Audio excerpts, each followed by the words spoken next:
Assalamualaikum warahmatullahi wabarakatuh. Para pendengar, peminat kaset-kaset saya ini, laki-laki dan perempuan, baik yang sedang tinggal di rumah atau dalam mengembara dalam perjalanan yang jauh dengan mobilnya, diputar kaset, didengarkan Nabuya berceramah, seakan-akan kita berdekat, meskipun saya tidak ada dalam mobil ini, tapi suara saya ada. Yang akan saya bicarakan pada hari ini ialah tentang mensyukuri nikmat Allah Subhanahu wa ta'ala. Tuhan bersabda di dalam Al-Quran, la in syakartum la azidannakum wa la in kafartum inna adzabi la syadid.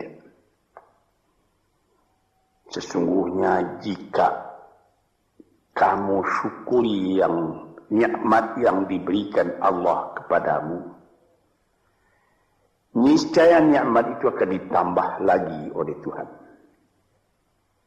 Sebaliknya jika kamu lupakan nikmat itu, tidak kamu pedulikan, maka azab atau siksa Tuhan sangatlah pedihnya. Inilah ayat tentang syukur yang disebutkan oleh Tuhan di dalam Al-Quran. Sebenarnya nikmat yang diberikan Allah kepada manusia itu tidaklah terhitung banyaknya.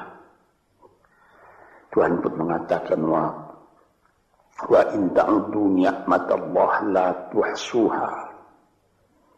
Jikalau kamu hendak menghitung nikmat Allah, tak dapat kamu membilang berapa nikmat itu.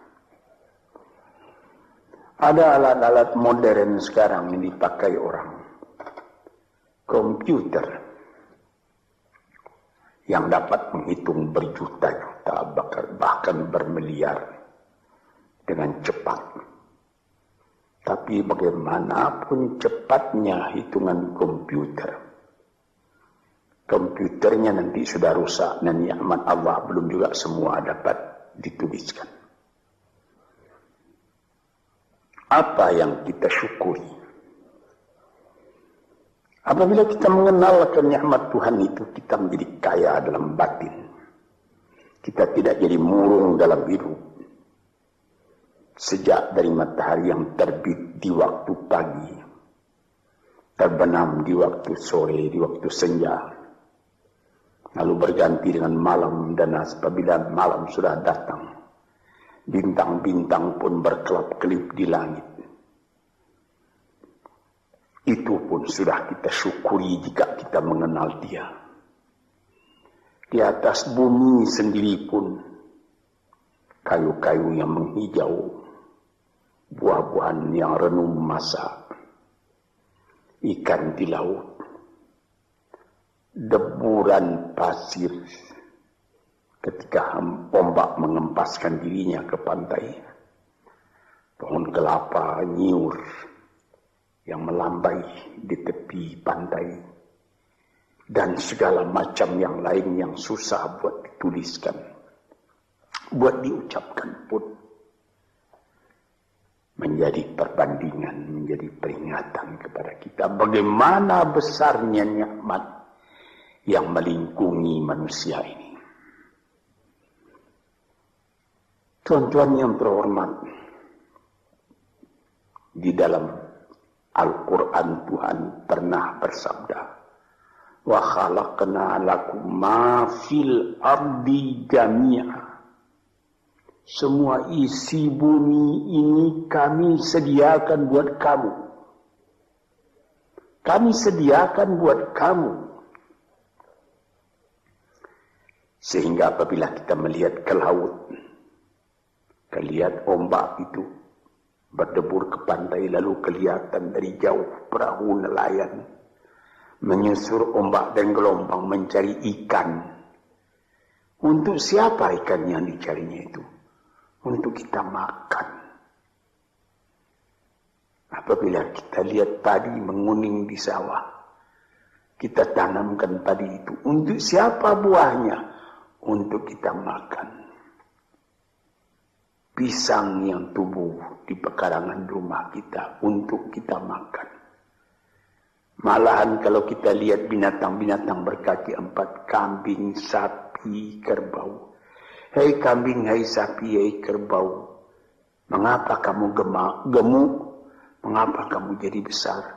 Kami disediakan buat kamu. Buat kamu. Payahlah menghitungnya. Sampai kepada buah-buahan yang ada, mangga, rambutan, durian, makanan-makanan yang lain-lain, lazat dimakan oleh manusia. Kalau sekiranya kita tanyai dan mereka dapat menjawab, tentu jawabnya akan sama semua buat kamu.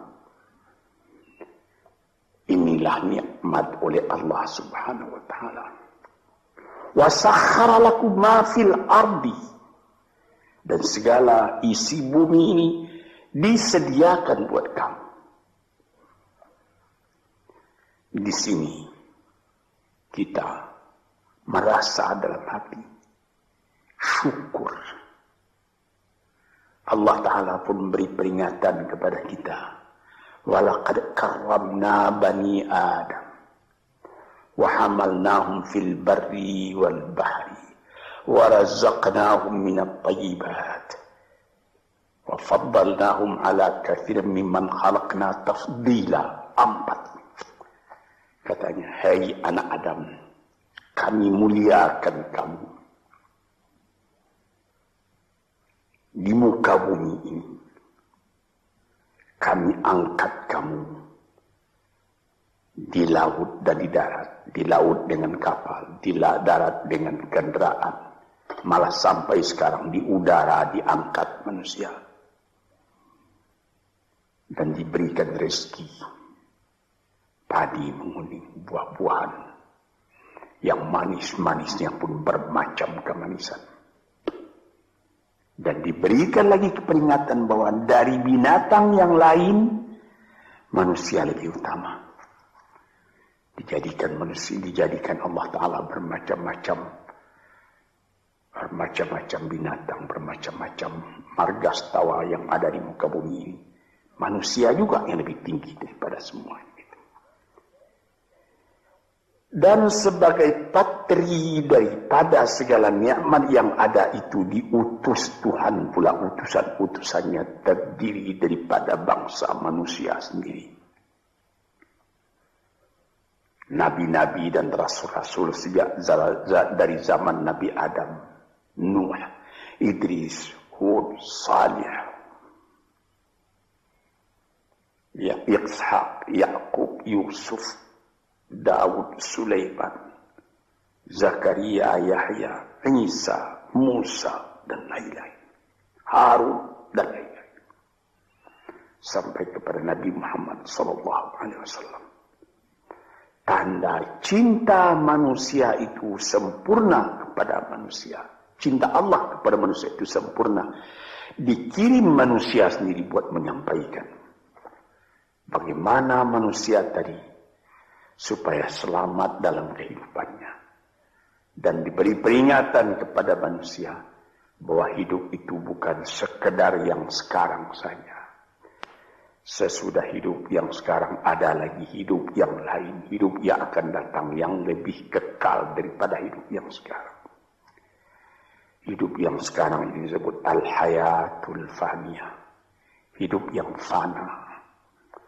Kelihatan sebentar, kemudian hilang. Sesudah hilang tak kembali lagi. Tapi nanti disambut dengan al-hayatul baqiyah. Hidup yang kekal. Disitulah kehidupan yang sejati. Kita kembali kepada yang tadi. Mengenal hidup yang seperti ini saja sudah patut disyukuri. Kalau kita tidak mengenal hakikat dari kehidupan itu, apalah ubah kita dengan binatang?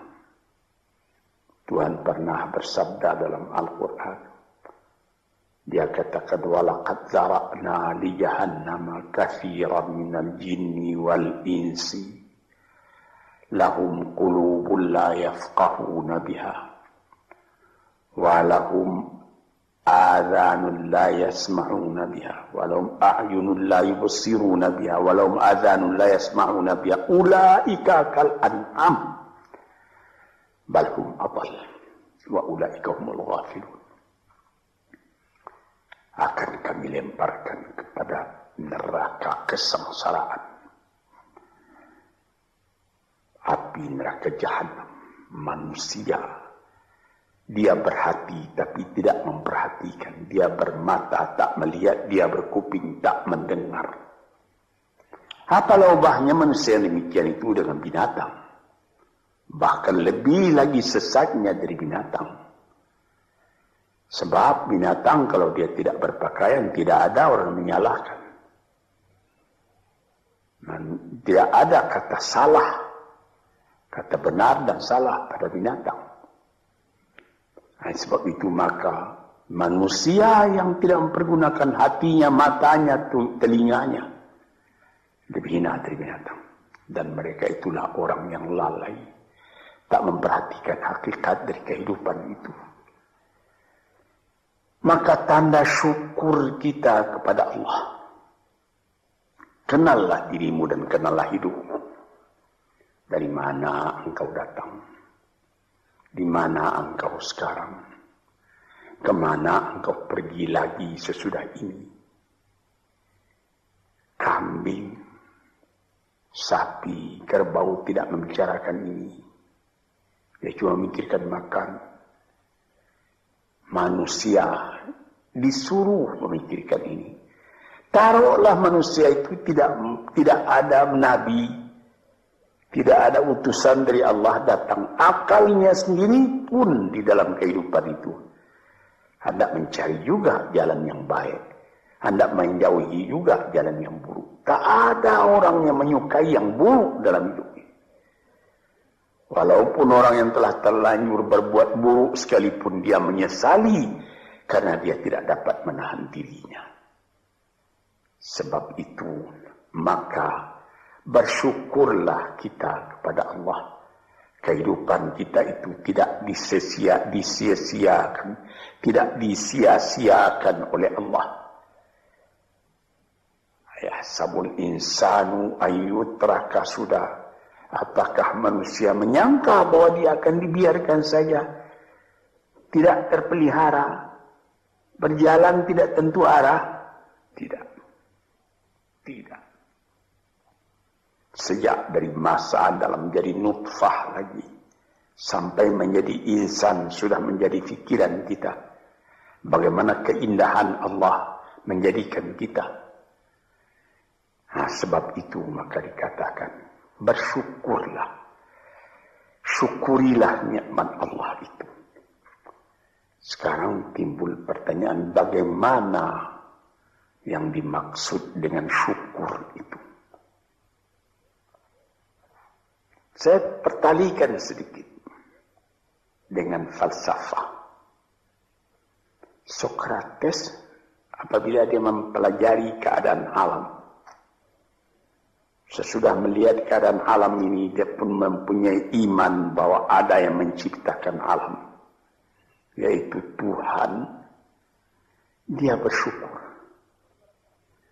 Mengetahui itulah hakikat hidup, kata beliau.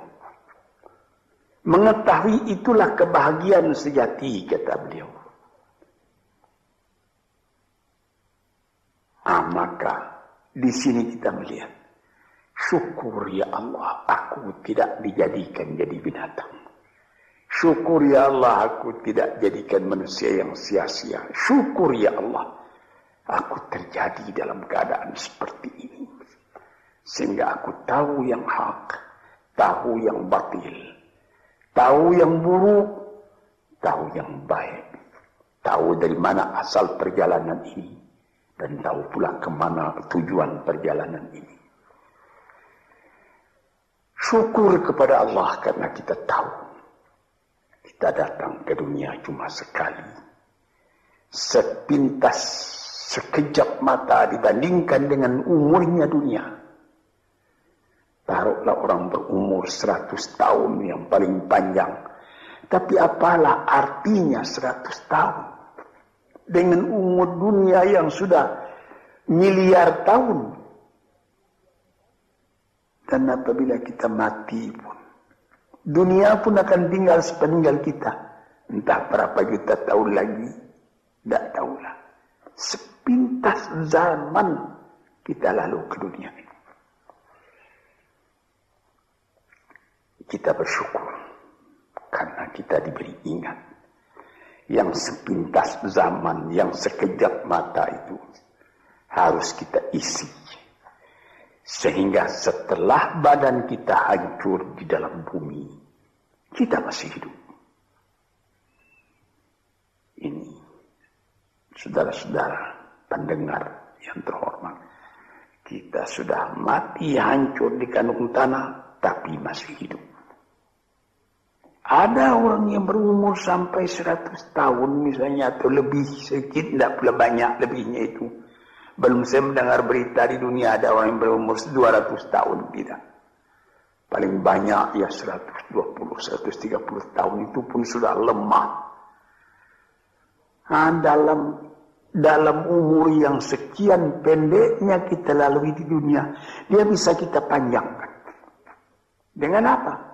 Dengan sebutan, dengan amal, dengan bekas tangan, dengan iman dan amal saleh. Sesuai dengan apa yang disebut di dalam pantun Melayu, Pulau Pandan jauh di tengah. Di balik pulau angsa dua, hancur badan di kandung tanah. Budi yang baik terkenang jua. Ada juga satu syair daripada Syauqi Bai, penyair Arab Mesir yang terkenal. Ihfaz li nafsika qabla mautika zikraha, fadzikru lil insani umrun thani.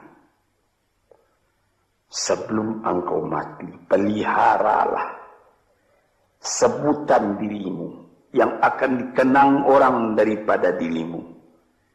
Karena kenangan atas ketika hidup yang dulu itu adalah umur yang kedua kali bagi manusia.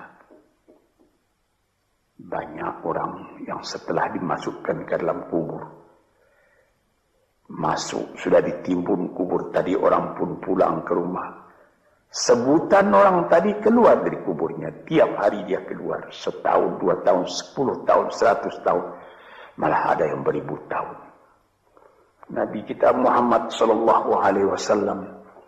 umurnya cuma 64 tahun. Tapi beliau sampai sekarang sudah 1400 tahun. Masih seperti kemarin saja. Hidup beliau itu menjadi sebutan siang malam. Inilah maksudnya yang dikatakan orang yang sesudah mati, dia hidup kembali lebih panjang umurnya. 64 tahun dibandingkan dengan 1400 tahun. Dan selama azan masih kedengaran di puncak menara, entah ratusan ribu tahun lagi, itu nama akan tetap hidup. Ini yang kita syukuri kepada Tuhan. Sebaliknya, setelah kita sebutkan bagaimana syukur atas nikmat yang diberikan Allah, sebaliknya ada orang yang tidak berterima kasih sedikit juga kepada Tuhan, melainkan mengomel terus bagaimanapun banyaknya nikmat yang dia terima. Maka pada ujung ayat tadi dikatakan, wala in kafartum inna azabi la syadid. Kalau kamu masih mengingkari nikmat Tuhan itu, maka siksaan Tuhan amatlah pedihnya kepada dirimu.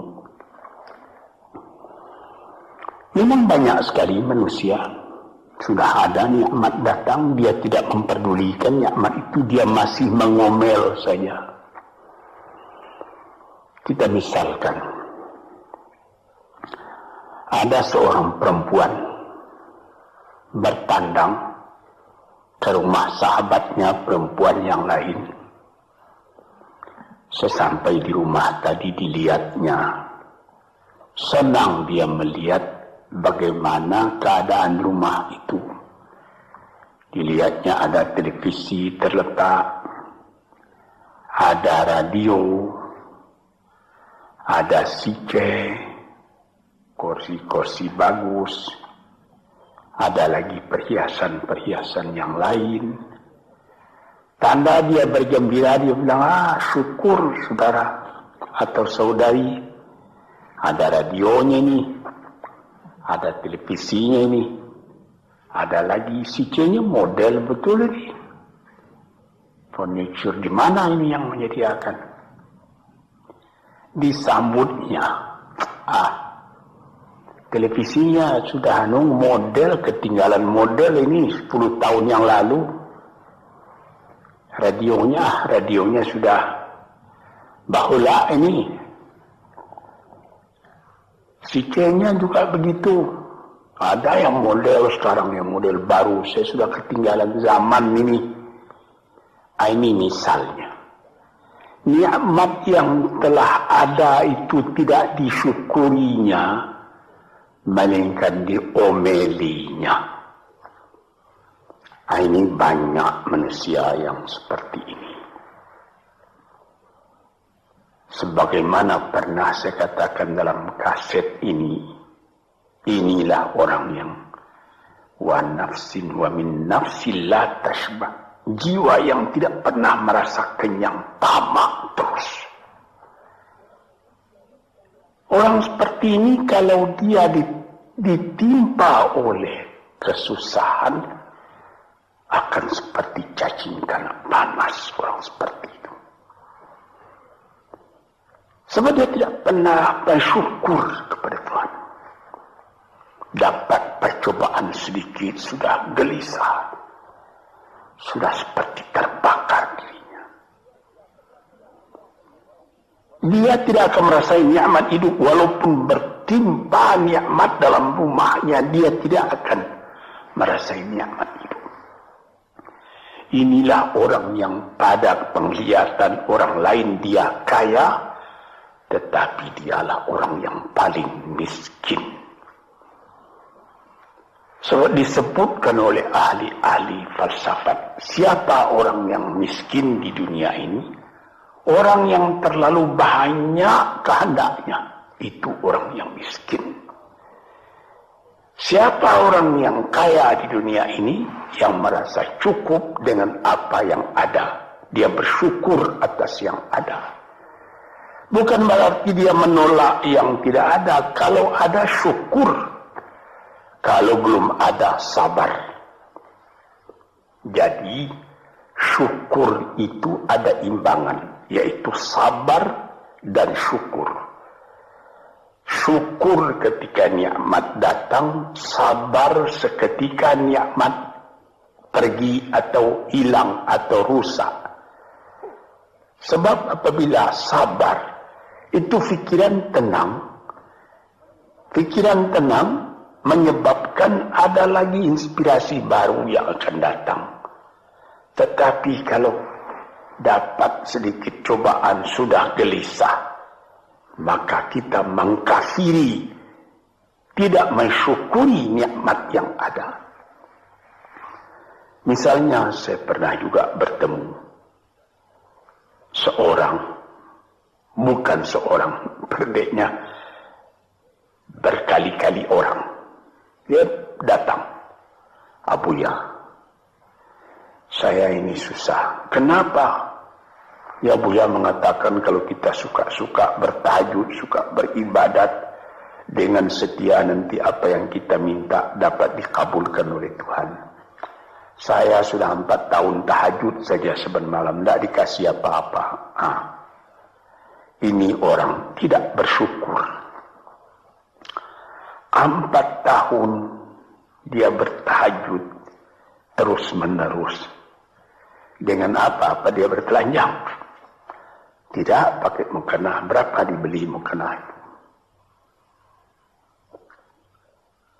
Lampunya terang. Berapa ongkos lampunya? 4 tahun sakit. Tidak. Makan enak juga saban hari. Cuma permintaan belum dikabulkan. Nikmat yang ada dalam tangannya dia lupa karena mengharapkan nikmat akan datang. Inilah orang. Wa ila in kafartum inna azabi lasyadid. Kalau kamu lupa kepada nikmatku, azabmu yang akan kamu derita lebih sakit lagi. Misalnya tadi itu, saya sudah bertahajud sekian tahun, tapi permintaan saya tidak dikabulkan. Berfikirlah sedikit. Itu namanya perkataan kan kurang sopan kepada Tuhan. Seakan-akan kita yang menentukan. Tuhan, mari sini. Kasih saya. Seperti begitu kita kepada Tuhan. Padahal bukan karena mengharapkan diberi apa-apa itu yang menjadi pokok. Kita sebagai hamba Allah dihidupkan di dunia ini buat apa? Di dalam Quran dikatakan ma khalaqtul jinna wal insa illa liya'budun. Tidaklah aku jadikan jin dan manusia malaikat untuk beribadat kepadaku. Jadi artinya bukan 4 tahun. Selama hidup hendaknya kita beribadat kepada Tuhan. Bukan mengharapkan apa-apa karena yang ada ini sudah harapan kita. Yang ada disyukuri. Ini satu contoh. Saya ingatkan. Apa maksudnya? Inna azabi lasyadid. Orang yang lupa kepada nikmat Allah, nikmatnya Allah dia lupakan, dia tidak bersyukur, siksaan datang. Siksaan apa? Gelisah hatinya selalu. Itu siksaan, itu gelisah. Sudah dapat mobil. Apa merek mobil? Mereknya Holden. Ya, tapi baru dipakainya 2-3 hari. Ya, tapi sekarang ada lagi ini Holden. Mau pakai Mercedes Benz. Pakai apa lagi? BMW, Volvo, macam-macam. Macam-macam pikirannya itu sudah siksaan buat dia. Padahal bukan pula dilarang mencita-cita yang baru itu. Bukan dilarang. Tapi berpikirlah dengan wajar yang akan datang disyukuri. Yang telah ada ini lebih disyukuri lagi. Orang gelisah karena mengharapkan yang baru. Dia lupa keadaan kekayaan yang ada pada dirinya sendiri. Cobalah. Kita kaya. Mobil ada. Rumah besar. Ini cukup. Tapi badan sakit. Bagaimana? Saya teringat salah seorang sahabat saya telah meninggal. Itu terkenal orang kaya besar. Bapak Rahman Tamin. Dia di rumah sakit. Dia ketika itu baru saja membuka pabrik tekstil di Surabaya.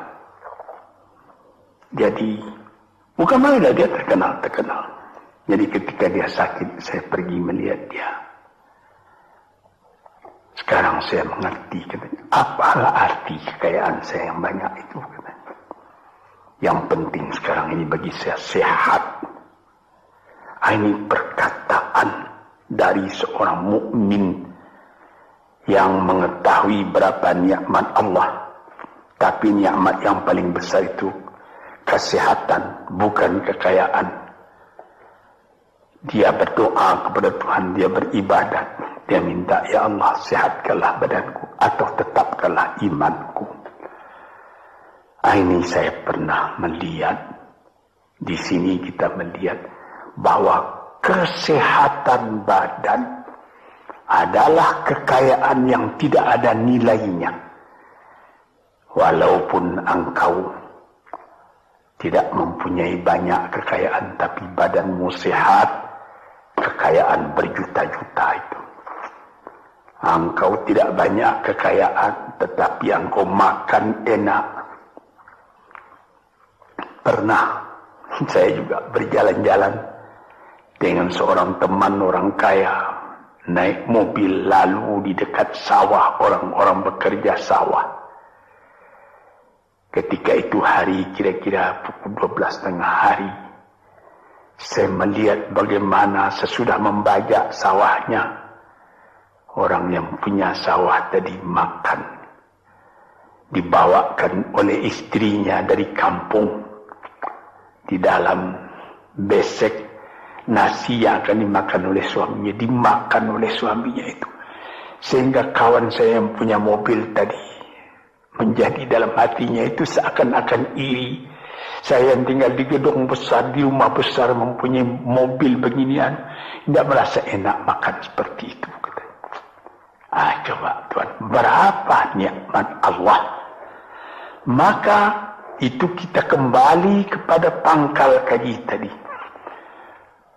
Wa in syakartum la azidannakum. Apa nikmat yang telah diberikan oleh Allah Ta'ala, syukurilah. Apabila itu engkau syukuri, badanmu sehat, hatimu senang, dadamu lapang. Dalam hal itu insyaAllah Tuhan memberikan lagi tambahan nikmat itu. Wala in kafartum, tetapi jikalau engkau lupakan nikmat itu, itu namanya sama dengan kafir. Melupakan nikmat itu sama kafir. Sebab kafir itu ada namanya kafir inad, kafir juhud, kafir nikmat. Kafir inad artinya keras kepala. Kafir juhud, ingkar, tak mau percaya. Kafir nikmat, nikmat Tuhan telah datang, lupa nikmat itu. Itu juga termasuk kafir namanya. Kalau kita lupakan nikmat itu, maka kita sudah meracun diri sendiri. Makan tidak enak lagi. Mengapa? Ya habis. Rumah sewa saya sudah 40 pintu banyaknya. Tapi yang di sana tidak dibayar orang. Di sana itu hampir terbakar rusak. Jadi berapa? Ada 2 rumah. Jadi yang 30 bagaimana? Lupa itu. Inilah beberapa contoh daripada orang yang memungkiri nikmat Allah. Itu juga merubah kepada rupa muka kita. Orang yang selalu tidak puas, walaupun dia punya kekayaan sudah berlimpah-limpah, tapi rasa syukurnya tidak ada, makannya pun tidak enak. Di dalam rumah tangganya pun dia menjadi selalu berungutan saja. Ketika mula-mula datang sesudah penyerahan kedaulatan pada tahun 50 datang ke Jakarta, suami istri hidup dengan sederhana, makan enak, tertawa pagi, tertawa sore, apa yang ada dimakan yang tidak sabar. Kemudian berlimpah-limpah rezeki. Rezeki datang, mulai lalai daripada Tuhan. Mulai lupa kepada nikmat. Lama-lama tidak mensyukuri nikmat. Timbul berkelahi dalam rumah. Si laki-laki tadi melihat lagi ada perempuan yang lebih muda. Dia mau kawin lagi, ribut lagi dengan yang tua, macam-macam. Nampak sebagaimana saya katakan tadi, nampak oleh orang luar, orang ini senang ini. Tapi di dalam rumahnya sendiri neraka, dibikinnya sendiri neraka itu karena dia tidak mensyukuri nikmat. Dia bikin sendiri neraka itu sebab dia tidak sabar ketika percobaan datang. Disinilah tuan-tuan pendengar kaset yang saya cintai. Saya katakan di dalam agama kita disuruh qanaah. Apa? Menyambut dengan kedua belah tangan nikmat yang diberikan Allah, kecil atau besar. Yang penting nilainya. Nilai nikmat itu ialah apabila kita terima dengan syukur. Dan kalau percobaan datang, kita tabahkan hati, kita sabar. Percobaan itu banyak. Harta, berniaga rugi, istri atau anak yang dicintai mati misalnya, dan lain-lain sebagainya. Kita sabar menerima itu. Kita tabah menerimanya sehingga kita tidak goyang. Ketika nikmat datang, kita syukur, jadi kita tidak sombong. Ketika percobaan datang, kita sabar, jadi kita tidak bingung. Kita punya hidup selalu tenang. Di dalam ilmu tasawuf disebutnya bahwa antara syukur dengan sabar itu adalah seperti sayap. Sayap sebelah kanan syukur, sayap sebelah kiri sabar. Kalau patah salah satu dari dua sayap itu, kita jatuh, tidak bisa kuat lagi. Jadi sebagaimana kapal terbang juga mempunyai dua sayap. Kalau patah satu, lebih baik lekas berhenti, jangan berlayar lagi, nanti bahaya besar jatuh, membawa jatuh kita. Para pendengar, disinilah yang menjadi tiang dari kehidupan kita sehingga menjadi kita normal. Sebagaimana pernah juga saya katakan, kerusakan atau seperti radio korsloitin yang terjadi antara sabar dan syukur ini bisa jadi penyakit. Mulanya penyakit batin, kemudian menjadi penyakit badan. Ada orang, itu saya pernah mengatakan tempoh hari ini dalam salah satu kuliah di kaset ini, psikosomatik. Dilihat penyakit, diperiksa, dianalisa oleh dokter. Asalnya dari kecewa. Ada orang, anaknya menyakitkan hatinya, karena anak itu juga jadi fitnah dalam kehidupan. Diharap akan begini, rupanya jadi begitu. Diharap akan taat, rupanya maksiat.